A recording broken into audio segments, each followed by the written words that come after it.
Daí, só na trilha.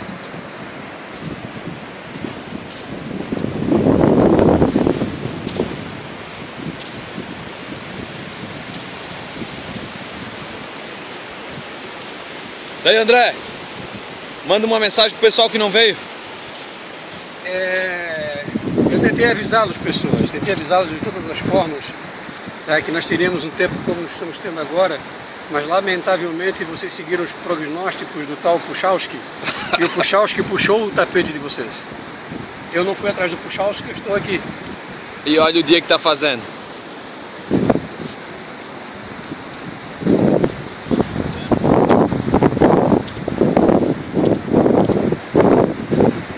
Em Lagoinha do Leste, Brasil, Alemanha.